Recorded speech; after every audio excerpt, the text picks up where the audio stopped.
Hello and welcome to Examples of Play 7th C 2nd Edition. This episode we're going to be creating a character for 7th C 2nd Edition and then running him through a basic combat scenario. Character creation in 7th C 2nd Edition has 8 steps. We'll start by setting our character's traits. Each trait starts at a rating of 2, already pretty high, and you get 2 more points to spend between them. The traits are Brawn, Finesse, Resolve, Wits, and Panache. I decided to put my 2 points into Brawn and Finesse as I know that I'm going to be fighting soon. After spending our trait points, we get to choose our nation. The nation that our character comes from has mechanical importance, not only cultural and story importance.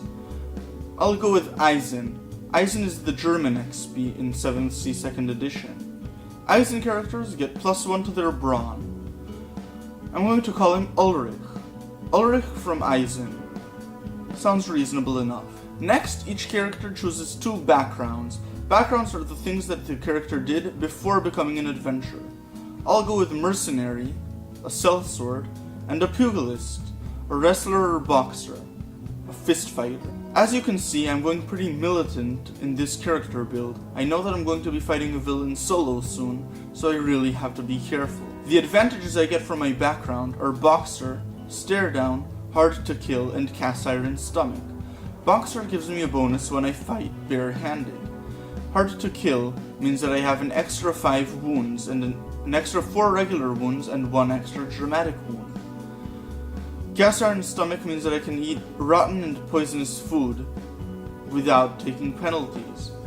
And Stare Down means that I can easily intimidate people. The skills that I get from my 2 backgrounds are Athletics, Brawl, Intimidate, Notice, Weaponry, Convince, Empathy, and Perform.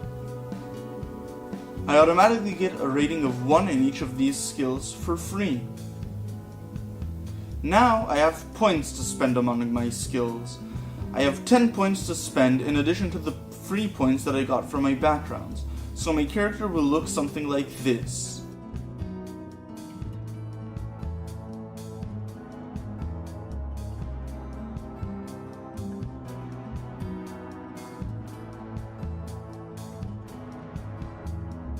Now I choose my advantages. I have 5 points to spend among advantages, and I can't choose advantages that I already have from my backgrounds unless it's otherwise stated.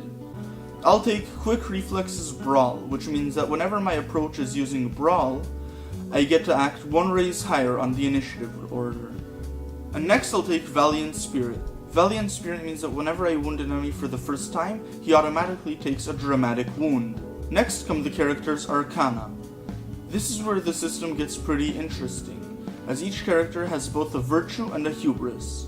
This is actually similar to Chronicles of Darkness Virtues and Vices. Each arcana has both a virtue and a hubris, and they're based on the Sorte deck. The Sorte deck is a fictional deck of cards existing in the world of Thea, which Fate Witches from Vodace use to divine the future. My virtue will be victorious, while my hubris will be relentless. I just don't know when to stop. Next, you have to choose your story for the character.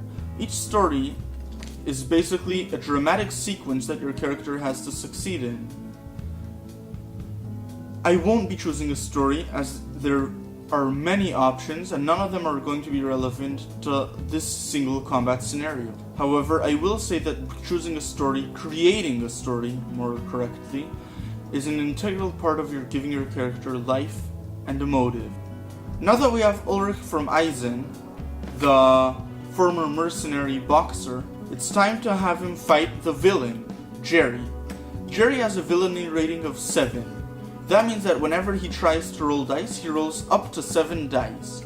His strength is 5 and his influence is 2. He'll only be using his strength for this example. So for the first round, Ulrich will attack with his saber. That's a brawn plus weaponry approach.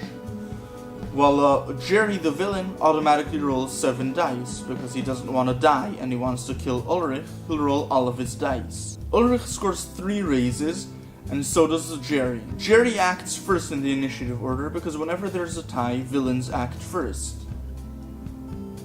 Jerry will attack, spending all his raises attempting to wound Ulrich.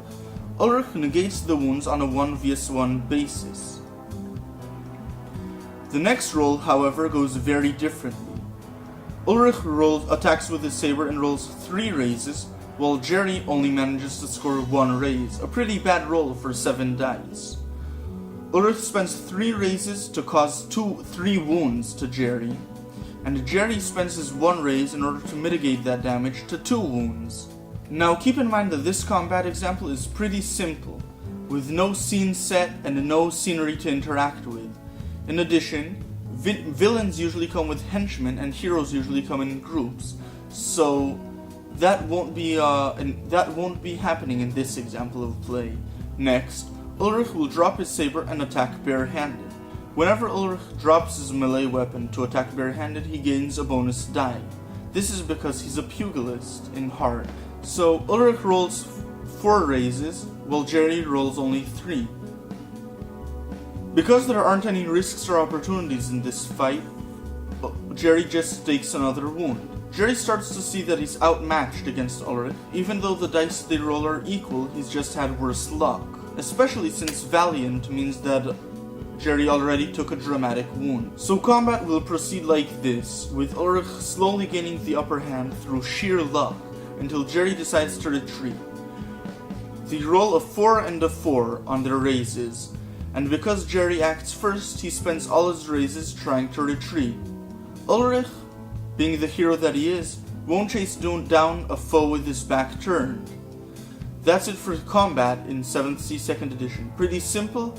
It can get stagnant if the GM doesn't set the scene and describe things. However, with minimal effort, the GM can keep things fresh and interesting. That's it for examples of play, 7th C 2nd edition. I hope you enjoyed. If you did, like, share, and subscribe.